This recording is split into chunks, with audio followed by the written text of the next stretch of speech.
Tomorrow is the big day as voters head to the polls in one of the most important primaries in a long time here in the Empire State. As News 4's Luke Moretti tells us, the process of awarding delegates is different for Republicans and Democrats. Work very closely with their engineers. If you're a lifelong Democrat seeking to vote for a Republican, we can stand together. Or a Republican wanting to switch to a Democratic candidate, I believe we're going to win here in New York next Tuesday.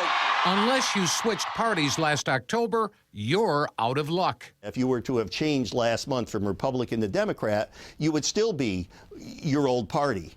You wouldn't be able to vote in your new party's primary until next year. That's because New York is not only a closed primary, but a very closed primary. But if you're in another party and you want to vote in the Democratic primary or the Republican primary, it's not going to count.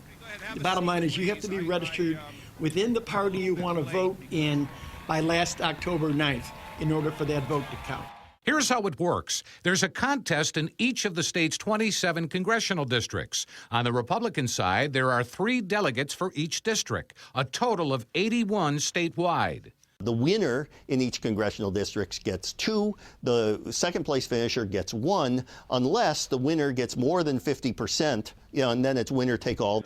Canisius College political science professor Kevin Hardwick says there are an additional 11 at-large delegates and 3 automatic delegates. Then you total up the amounts from all the 27 congressional districts. You look at that statewide total. Whoever wins the state gets the bonus 14 delegates. That makes a total of 95 delegates at stake in New York's Republican primary. You'll fill out that ballot. It'll come back to the Board of Elections. Erie County Republican Elections Commissioner Ralph Moore says the process is different on the Democratic side. Not only do candidates appear on the ballot, but so do the delegates supporting them. If you're a Democrat walking into the polling booth, you're going to end up voting not only for the candidate, but you're also going to be voting for the candidate's delegates as well. The Democratic primary is also broken into congressional district contests. Anywhere from 5 to 7 delegates are up for grabs, depending on the size of the district. They will be assigned delegates based upon the percentage that they get overall on what would be the head-to-head presidential candidate race. So if Hillary Clinton gets 2/3, 60%, and Bernie Sanders gets 40%, Hillary Clinton will get 60% of the delegates within that congressional district, and Bernie Sanders will get 40%. The Democratic Party has 291 delegates in New York.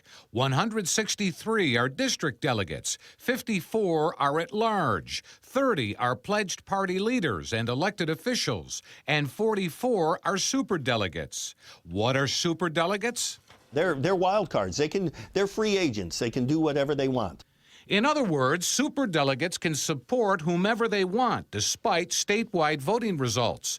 They're unpledged and don't have to compete in primaries and caucuses. Who are they? Here you're talking about Democratic governors like Governor Cuomo, Democratic United States senators like Kirsten Gillibrand, like Chuck Schumer, Democratic congressmen like Brian Higgins, as well as former presidents like President Clinton and other high-ranking Democratic officials who happen to live in the state of New York. For the first time in a long time, the New York primary matters, and voters are paying close attention to the process. I think this is a positive thing for American democracy. People are learning how the game works.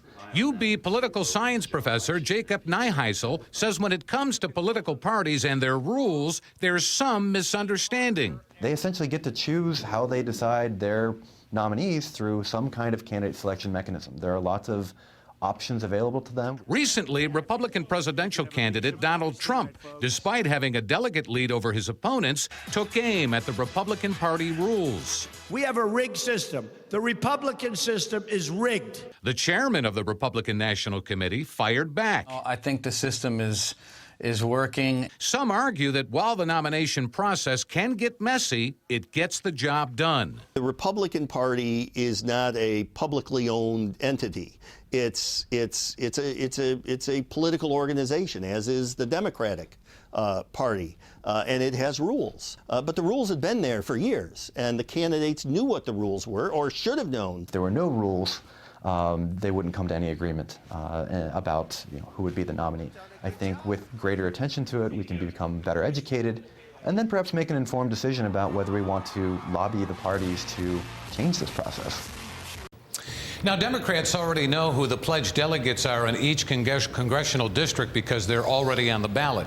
The state Republican committee will wait until after the primary to pick district delegates going to the party's convention. Luke Moretti, News 4.